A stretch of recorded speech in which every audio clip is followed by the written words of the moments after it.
Hello everyone. Producer consumer problem. So what is producer consumer problem?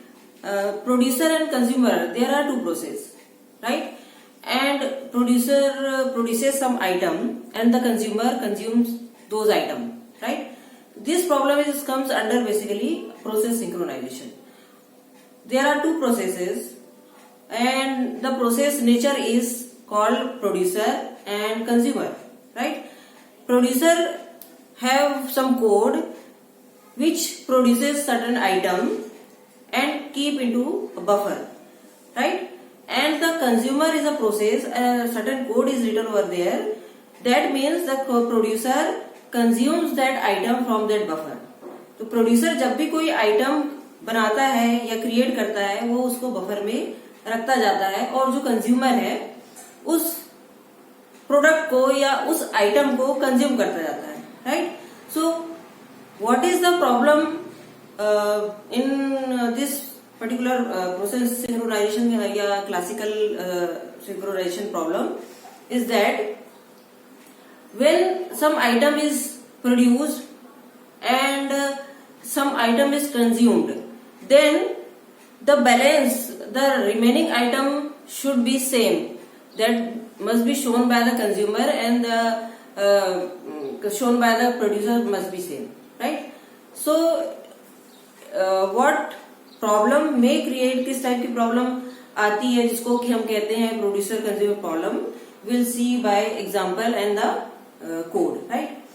Here one two thing that must be remember. The buffer is the amount, total amount the item, the producer can produce the item, total number of item, that maximum number of item that can be produced is depend on the size of the buffer, and also item consumed by the consumer is depend on the number of item which is in the buffer. मतलब ये है कि जितना producer item produce करेगा उतना ही item consumer consume कर पाएगा, right? और उसके लिए ये भी जरूरी है कि यदि आपका प्रोड्यूसर आइटम प्रोड्यूस कर रहा है और एट ए टाइम ये आपका बफर साइज है सपोज 8 आइटम का, और यदि प्रोड्यूसर 8 आइटम प्रोड्यूस कर लेता है तो ही और the producer must wait until consumer consume some item, right? आप यहाँ पर देख सकते हैं कि ये जो बफर का साइज है वो 8 आइटम का है, और ये प्रोड्यूसर आइटम प्रोड्यूस करता जाता है, और यदि एट ए टाइम वो 8 आइटम प्रोड्यूस कर लिया, अभी तक कोई भी आइटम कंज्यूमर ने कंज्यूम नहीं किया है, तो after 8 item producer must wait कि ये तब अब और प्रोड्यूस आइटम तभी प्रोड्यूस कर पाएगा जब एक कंज्यूमर उस कुछ आइटम को कंज्यूम कर ले। उसी तरीके से यदि अभी बफर में कोई भी आइटम नहीं है तो कंज्यूमर को वेट करना पड़ेगा जब तक कि कोई आइटम आपके बफर में ना आ जाए। प्रोड्यूसर या कंज्यूमर के जो यूज कर रहे हैं जो बफर को, उसमें कोई आइटम ना आ जाए, तब तक इसको आपके कंज्यूमर प्रोसेस को वेट करना पड़ेगा, ठीक है? तो आप ये समझिए इसको कि ये यदि बफर फुल है तो आपका जो प्रोड्यूसर है वो वेट करेगा जब तक कि कंज्यूमर कोई आइटम ना यूज कर ले। उसी तरीके से यदि बफर एम्प्टी है तो कंज्यूमर को वेट करना पड़ेगा जब तक कि प्रोड्यूसर कोई आइटम प्रोड्यूस करके बफर में ना डाल दे, राइट? अब हम बात करते हैं कोड की प्रोसेस के। देखिए ये आपका कंज्यूमर प्रोसेस है और ये आपका प्रोड्यूसर। यहाँ पर कंज्यूमर के लिए कोड लिखा है हमने। यहाँ पर जो आपका एक कॉमन वेरिएबल है काउंट, वो दोनों के द्वारा यूज किया जा रहा है, कंज्यूमर और प्रोड्यूसर। कंज्यूमर भी काउंट यूज कर रहा है और प्रोड्यूसर भी इसी काउंट वेरिएबल को यूज कर रहा है। इनिशियली हमने उसको 0 से इनिशियलाइज कर दिया। बफर वो बफर है जिसमें कि आइटम प्रोड्यूस हो रहा है, प्रोड्यूस करके रखा जा रहा है और कंज्यूम किया जा रहा है, उसका हमने नाम रखा है बफर, जिसका टोटल जो साइज है अभी फिलहाल इस एग्जांपल के लिए वो 8 है। तो जो साइज है आपका 8 है, तो जो वैल्यू की इंडेक्सिंग होगी कहां से कहां तक होगी? 0 से size -1, because the size of buffer, और बफर का जो टोटल कैपेसिटी है वो साइज के बराबर है, ठीक है? और साइज क्या है? 8। यहाँ पर हमने साइज की क्या वैल्यू रखी है 8, मतलब कि value the index value from 0 to 7, right. Now here consumer will see first producer, then will see consumer, that will be better. So here void producer एक प्रोसेस है, उसने एक आइटम लिया, आइटम ए नाम से, हमने एक सपोज एक इंटीजर ले लिया आइटम के लिए, आइटम इंटीजर टाइप प्रोड्यूस कर रहा है, तो एक variable item A while 1 means if this condition is true, तब तक क्या करना है, while count is equal to n. यहाँ पर हम जब चेक करेंगे इसका क्या मतलब हुआ, count is equal to 1, count is equal to n, n is the actually this is size, you can write over size. Okay, so here size, if count means what is count, count is total number of item in the buffer, right, count is total number of item in buffer. तो यदि आपका जो count है वो size, मतलब ये जो आपके बफर का साइज है उतना ही है, मतलब जितना आपका आइटम होना चाहिए, जितना आपके बफर का साइज है उतना ही आपने क्या कर लिया, आइटम प्रोड्यूस कर लिया, मतलब कि आपके पूरा ये जो बफर फुल है, तो इसको हम कहते हैं बफर ओवरफ्लो. Buffer overflow. तो बफर ओवरफ्लो जैसे मैंने बताया कि बफर कंप्लीट है, बफर पूरा भरा हुआ है, तो प्रोड्यूसर को वेट करना पड़ेगा जब तक कि कंज्यूमर कोई आइटम कंज्यूम ना कर ले. तो यहाँ पर बफर ओवर की कंडीशन में क्या हो जाएगा, यहाँ पर ये टर्मिनेट हो जाएगा, यहाँ पर ये सेमीकोलन, इसके वाइल के अंदर कोई भी स्टेटमेंट नहीं है और यहाँ पर सेमीकोलन है, दैट मीन्स ये आपका यही टर्मिनेट हो जाएगा यदि बफर ओवरफ्लो है, right. Otherwise buffer in is equal to item. अब इन क्या है, in is the index value where you need to insert or where you have to insert or producer insert the item. ये वो index है जहां पर कि producer item को इंसर्ट करता है, और ये जो आउट है वो इंडेक्स है जहां से जो प्रोड्यूसर जो कंज्यूमर है वो आइटम को कंज्यूम करता है, ठीक है. तो यहाँ पर इन जो है वो बफर का ही एक इंडेक्स है, वो इंडेक्स जहां पर कि आइटम को प्रोड्यूसर के द्वारा रखा जाएगा, ठीक है. तो देखिए यहाँ पर आइटम ए जो प्रोड्यूसर प्रोड्यूस कर रहा है उसको हमने कहा रखा बफर के इन इंडेक्स पे, मतलब इन जो इंडेक्स है वो इंडेक्स वो होगा जो फील्ड इंडेक्स के जस्ट बाद वाला अनफील्ड इंडेक्स होगा, ठीक है. तो उस इंडेक्स पे या उस मेमोरी लोकेशन पे हम आइटम को रख देंगे.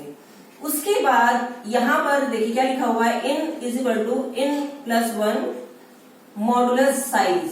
यहाँ पर हम ये जो आपका इनको जो इनकी वैल्यू को जो बढ़ा रहे हैं वो कैसे बढ़ा रहे हैं, एक से इंक्रीमेंट करके, और उससे हम क्या निकाल रहे हैं, साइज का मॉडुलस निकाल रहे हैं. इसका मतलब ये है कि आफ्टर रीचिंग टुवर्ड्स हियर, यदि यहाँ इस तरफ से आइटम कंज्यूम होता है तो we can revert back from the into the first position and start again from here, right.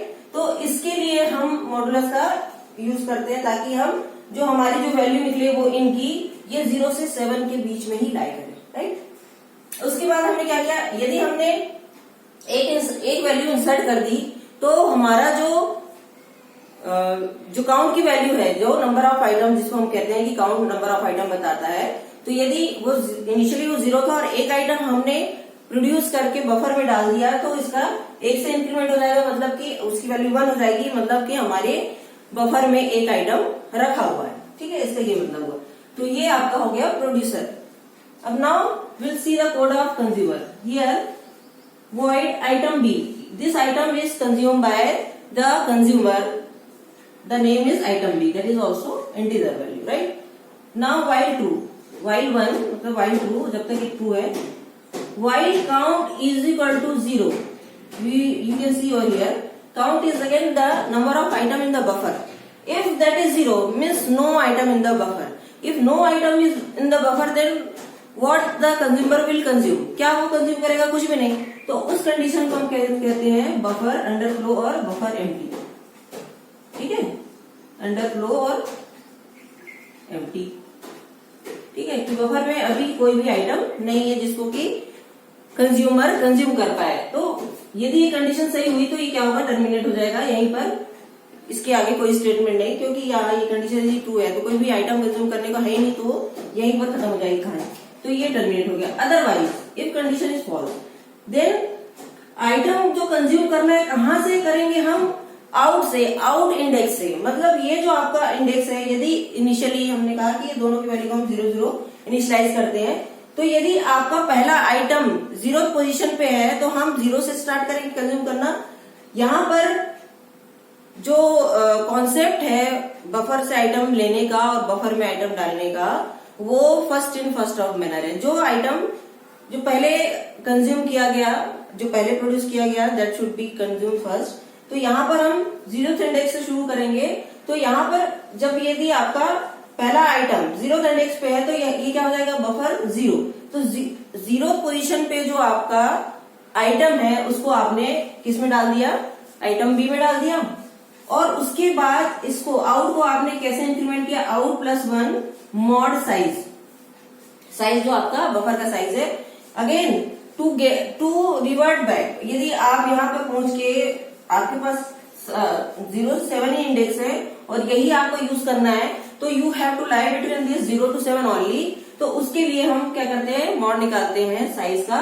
तो ये जब भी इंक्रीमेंट होके 7 से ऊपर जाएगा तो वापस से वो क्या हो जाएगा, 0 से, यदि मॉड निकालते हैं तो 0 से 7 के बीच मिलाया करेगा। तो इसलिए यहाँ पर हम क्या करते हैं, आउट +1 मॉड साइज, आउट को 1 से इंक्रीमेंट करके उसको मॉड निकाला। मतलब पहला आइटम यदि हम 0 से कंज्यूम कर रहे हैं, इनिशियली 0 से कंज्यूम कर रहे हैं, तो दूसरा आइटम हम कहां से कंज्यूम करेंगे, सेकंड पोजीशन, मतलब 1th इंडेक्स से। यदि हमने 0 से कंज्यूम किया तो अब हमारा जो सेकंड आइटम कंज्यूम करना है हमें, वो कहां से करना पड़ेगा, यहाँ से। यहाँ से हमने पहले किया, 1 से इंक्रीमेंट करके हम कहां पहुंच गए, यहाँ। अब यहाँ से कंज्यूम करेंगे। तो इस तरीके से आइटम भी इस तरीके से इंसर्ट होगा, यहाँ फिर यहाँ, here then here then here. उसी तरीके से जो कंज्यूम होगा वो भी यहाँ से होगा, यहाँ से यहाँ से यहाँ से, इस तरीके से आइटम आपका कंज्यूम होगा। ठीक है। अब यहाँ पर आप क्या करोगे, काउंट को माइनस, क्यों, क्योंकि आपने आइटम को यदि कंज्यूम कर रहे हैं आप, कंज्यूमर जो आइटम जो है प्रोसेस, वो आइटम को यदि कंज्यूम करता है, यदि यहाँ से बफर से कोई आइटम को कम करता है, कंज्यूम कर लिया, तो बफर में जो टोटल आपका जो आइटम है वो 1 से कम हो जाएगा, क्योंकि कंज्यूमर ने उसको कंज्यूम कर लिया। तो यहाँ पर हमने काउंट को माइनस कर दिया, राइट। अब यहाँ पर आप ये जो देख रहे हैं, ये एक्चुअली में this is called macro instruction. ठीक है, जो आपका जो भी सी में हम कोड लिखते हैं, that is implemented in macro form. तो यहाँ जो आपका मैक्रो इंस्ट्रक्शन है वो ऐसा है कि what ever the count value in memory is loaded into the register, CPU register, that is a temporary value, hold the temporary value, that is RC. C means consumer. Whatever the count value in memory is loaded into this register and decremented. Here decrement na? So here decremented by 1, and that RC value is again restored over memory, right? So here is the macro instruction for count is equal to count minus 1, or here this is load whatever the count value in memory into RP we use another register for producer, and increment by 1, then again restore that value, register value into the memory. This is the macro instruction for count is equal to count plus 1, or here count is equal to count minus 1, right? Now suppose, now we'll see one example, simple. There is an item x1 which is produced by a producer, right?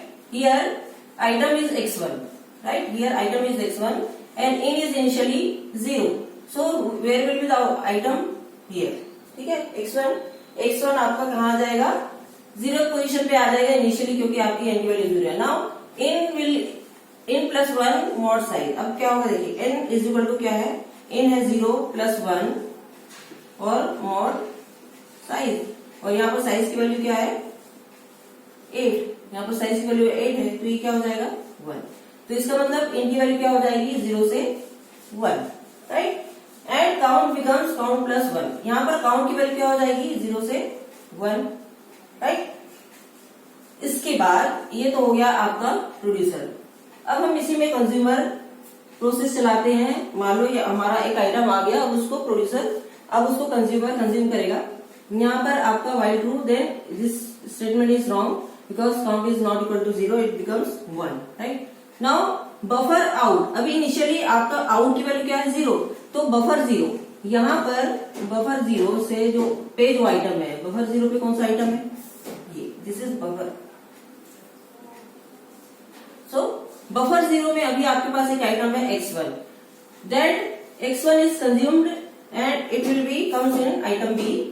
Item b की value क्या हो गई x1, ठीक है, consume, it is consume by consumer. Now out is equal to add out plus 1 mod size, तो अब out की value क्या हो जाएगी, आउट की वैल्यू हो जाएगी 0 plus 1 mod size, right, that is equal to 1 mod 8 is 1। तो यहाँ पर आउट की वैल्यू क्या हो गई 1, right. So in this particular example or in this flow, in this particular flow, you can see no problem, or it is normal, it is a kind of sequential execution कि आपका ये process चला, उसके बाद ये process चला, ये complete process चल गया, ये हुआ, उसके बाद ये कंज्यूमर प्रोसेस चल गया, ये कंप्लीट हो गया, और जो भी आइटम बफर में डला हुआ था through producer, that will be consume by the consumer. So it is normal sequential process, इसमें कोई प्रॉब्लम नहीं आएगी। प्रॉब्लम कब आएगी, जब ये जो आपका प्रोसेस है प्रोड्यूसर कंज्यूमर, ये कॉन्करेंटली एग्जीक्यूट होते हैं, कॉन्करेंट मैनर, ठीक है। एक्चुअल में जो प्रोसेस सिंक्रोनाइजेशन की जो बात आती है, या प्रोसेस सिंक्रोनाइजेशन कब करना पड़ता है, जब प्रोसेस आपके कॉन्करेंटली एग्जीक्यूट होते हैं। कॉन्करेंटली यूज होते हैं मतलब कि आपका ये जो प्रोड्यूसर ये चल रहा है, at the time of running it is interrupted because of any reason, because of any higher interrupt, higher priority interrupt और higher priority process, time quantum, whatever the reason is, if your producer process is preempted in between and consumer starts running, and again in the running of consumer in between it is interrupted and producer again restart its execution, so what will happen, this is the scenario of concurrent process, right? So what will happen in that case, we'll see.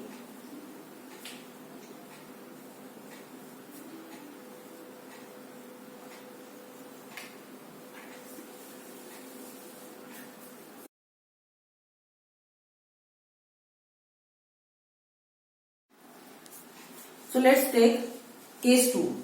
Okay, case 2 means we are talking about the process when they run concurrently. ठीक है, इसके पहले जो example देखा था वो तो sequentially था, तो उसमें कोई प्रॉब्लम नहीं आने वाली। पर जब प्रोसेस कॉन्करेंटली चलता है, मतलब कि जब आपका कोई ये जो प्रोड्यूसर चल रहा है और इन बिटवीन वो प्रीएम्प्ट हो गया, preempt for any reason, for interrupt, higher priority process और maybe time quantum, whatever the reason, preempt हो गया, और उसके बाद आपका ये कंज्यूमर रन होने लगा, तो कंज्यूमर चल रहा है, और चलते चलते फिर से कोई इंटरप्ट आया किसी हायर प्रायोरिटी प्रोसेस या टाइम क्वांटम के थ्रू, ये भी प्रीएम्प्ट हो गया, वापस ये स्विच हो गया। तो जो कंटेक्स्ट स्विचिंग हो रही है, जो प्रोसेस रन होते हुए, एक प्रोसेस रन हो रहा है, इन बिटवीन कोई दूसरा प्रोसेस रन हो रहा है, फिर उसके इन बिटवीन कोई दूसरा प्रोसेस रन हो रहा है, ये कॉन्करेंट एग्जीक्यूशन कहलाता है। तो यहाँ पर हो सकता है कि आपको कोई प्रॉब्लम फेस करना पड़े, तो हम देखते हैं कि क्या होगा। Now suppose we the producer produces item x1 and x2, right? So here in become 2 and count also become 2, right? Now producer want to produce another item 3, so item 3 is also here and the value becomes 3, right? This is also become 3, right? Now when n is 3 means next item to be inserted over third position, total number of item 3, and producer is running and this is false. Now buffer in item A, suppose one item x4 need to inserted in buffer 3। Buffer 3 में हम producer जो item है इसको produce कर रहा है third position पे, right. Now here in becomes in plus 1 mod size, means यहां पर x4 जब आपका इंसर्ट हो गया, ठीक है, और यहां पर इन की वैल्यू क्या हो गई, 3 की जगह 4 हो गई, और काउंट यहां पर क्या हो गया 4। पर अभी यहां पर अभी ये 3 का 4 हुआ है कि नहीं, हम देखें। जब ये आपका आइटम यहां पर ये तो हो गया, ये तो 3 हो जाए, ये 3 से 4 हो जाएगा यहां पर, क्योंकि यहां पर ये जो स्टेटमेंट चलेगा तो in plus 1 means 3 plus 1 mod size becomes 4, right. Now here is the problem. What problem, ये भी ये 3 है, ठीक है। अब यहाँ पर काउंट जब चल रहा था तो ये काउंट मैक्रो इंस्ट्रक्शन में चल रहा है। यहाँ पर दो स्टेटमेंट 1 और स्टेटमेंट 2 चलने के बाद आपका प्रोसेस प्रीएम्प्ट हो गया। तो 1 क्या था, 1 में हमने क्या किया था कि जो काउंट की वैल्यू थी उसको हमने आरपी में लोड कर दिया था, ठीक है। तो काउंट में वैल्यू क्या थी 3, राइट। और उसके बाद जो दूसरा इंस्ट्रक्शन है ये जब ये चला तो जो आरपी की वैल्यू है वो क्या हो गई, 3 से 1 से इंक्रीमेंट हो गए 4 हो गई। पर जैसे ये 4 हुई यहाँ पर आपका जो प्रोसेस है वो क्या हो गया, प्रीएम्प्ट हो गया, ठीक है। प्रोसेस प्रीएम्प्ट हो गया मतलब यहाँ पर आपने क्या चलाया, प्रोड्यूसर, ठीक है, फिर माइक्रो इंस्ट्रक्शन 1 देन 2। अब यहाँ पर आपका प्रोसेस क्या हो गया, प्रीएम्प्ट हो गया, और उसके बाद अब ये कंज्यूमर एग्जीक्यूशन में आ गया। एग्जीक्यूशन में आ गया तो यहाँ पर ये स्टेटमेंट फॉल्स। अब बफर आउट, यहाँ पर जो बफर की वैल्यू थी वो आउट में 0 थी, तो जो आपका 0th आइटम है मतलब वो जो x1 है वो आइटम बी में चला गया। तो आइटम बी में चला गया यहाँ पर, तो ये यहाँ से हट गया, तो आइटम बी में चला गया, राइट। अब इसके बाद ये स्टेटमेंट चला तो आउट की वैल्यू क्या हो गई, आउट की वैल्यू हो गई 1, ठीक है। 0 प्लस 1 मॉड साइज, तो ये 1 हो गई, तो 0 की वैल्यू आउट की वैल्यू 0 से 1 हो गई, राइट। अब यहाँ पर काउंट की वैल्यू, काउंट जब ये चल रही थी तो यहाँ पर ये माइक्रो इंस्ट्रक्शन 1 चला, ठीक है। तो यहाँ पर जब इंस्ट्रक्शन चला I1 चला तो यहाँ पर आरसी की वैल्यू जो काउंट की वैल्यू थी, राइट, यहाँ पर काउंट की वैल्यू क्या थी सॉरी, यहाँ पर काउंट की वैल्यू थी 3, ठीक है। तो ये 3 जो है वो आरसी में लोड हो गया, और वो क्या हो गया, इसके बाद नेक्स्ट इंस्ट्रक्शन भी चला, और इसके बाद इसकी जो वैल्यू होगी 1 से डिक्रीमेंट होकर क्या हो गई, 2 हो गई। अब ये तो इंस्ट्रक्शन चलने के बाद मतलब कि कंज्यूमर चला, उसके बाद उसका I1 चला, और जब I2 चला, I2 चलने के बाद ये चलने से पहले जो I3 है, ये इंस्ट्रक्शन चलने से पहले आपका जो कंज्यूमर है वहां पर यहाँ पर क्या हो गया, प्रीएम्प्ट हो गया, राइट। जब ये प्रीएम्प्ट हो गया तो ये प्रोसेस सपोज यही था मेमोरी में, तो ये चलने लगा, राइट। अब ये कहां से चलेगा, यहाँ तक पीसीबी ने स्टोर कर रखा था, ठीक है। जैसे आपको पता है कंटेक्स्ट स्विचिंग में जो होता है, यहाँ तक इंस्ट्रक्शन चल गया तो वो आपका जो नेक्स्ट इंस्ट्रक्शन है वो इसके बाद से ही एग्जीक्यूट होना शुरू होगा। तो अब ये थर्ड इंस्ट्रक्शन चलेगा, जब ये I3 चलेगा प्रोड्यूसर का, तो यहाँ पर देखिए क्या कर रहे हैं हम, आरपी की वैल्यू को मेमोरी में डाल रहे हैं। आरपी की वैल्यू क्या है 4, तो एम यहाँ पर क्या हो जाएगी, मेमोरी में वैल्यू, ये काउंट की वैल्यू अपन लिख लें, काउंट इज इक्वल टू हो जाएगी क्या 4, ठीक है। यहाँ पर हमने आरपी की वैल्यू क्या थी 4 थी, वो यहाँ पर आपके काउंट वैल्यू में आ जाएगी। और उसके बाद फिर यहाँ पर जो आपका कंज्यूमर है, इस कंज्यूमर का यहाँ तक चल गया था, अब ये कंज्यूमर का ये जो आपका लाइन है, ये लास्ट वाली लाइन I3 वो चलेगा, अब ये कंज्यूमर का I3 चलेगा, ठीक है।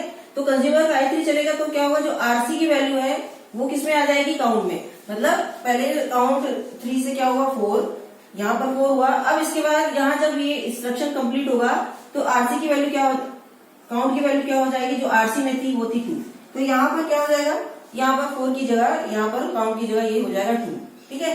तो यहाँ पर जो 2 वैल्यू है वो यहाँ आपका 4 है या फिर 2 है, 4 है या फिर 2 है, ये इसमें एक अभी यहाँ पर इसको ओके। तो यहाँ पर आपको ये देखना है कि ये जो वैल्यूज है वो आपकी 2 है या 4 है। ये पहले ये इंस्ट्रक्शन खत्म हुआ, उसके बाद ये इंस्ट्रक्शन खत्म हुआ, तो यहाँ पर 4 और यहाँ पर 2, ये दो आइटम जो आपके हैं, ये दो वैल्यू जो है वो ये बता रहा है कि इस मेमोरी में 2 आइटम 2 है, जबकि ये आपका यहाँ पर क्या होना चाहिए, 3 आइटम शो करना चाहिए। और यहाँ पर यदि ये इंस्ट्रक्शन पहले चलता और ये बाद में चलता और ये 2 की जगह 4 आता, तब भी ये आपकी वैल्यू को गलत शो कर रहा है। तो यहाँ पर इन दोनों के एग्जीक्यूशन के सीक्वेंस के कारण या इन दोनों के कॉन्करेंटली एग्जीक्यूशन की वजह से ये जो आपका जो वैल्यू है, जो काउंट की वैल्यू है या बफर की जो वैल्यू है, ये प्रॉपर नहीं एग्जीक्यूट हो पाती या प्रॉपर नहीं काउंट हो पाती है। मतलब ये जो वैल्यू है इसमें इनकंसिस्टेंसी आती है। इस प्रॉब्लम को, इस इनकंसिस्टेंसी की प्रॉब्लम को जो कि दिखाना चाहिए 3 दिखाना चाहिए, क्योंकि आइटम ऐसे अकॉर्डिंग टू द जो वॉटेवर हमने यहाँ तक देखा तो आइटम 3 है ना, तो 3 दिखाना चाहिए, पर ये नहीं दिखा रहा। तो इस प्रॉब्लम को, इस इनकंसिस्टेंसी वाली प्रॉब्लम को हम सॉल्व करने के लिए सीमाफोर का यूज करते हैं। ठीक है, तो to solve the producer consumer problem we do process synchronization by using some method, process synchronization method, इसमें सीमाफोर है, म्यूटेक्स है। तो वो हम देखेंगे कि कैसे इस प्रॉब्लम को through semaphore, through process synchronization हम कैसे सॉल्व कर पाएंगे। Will see in the next video. Thank you.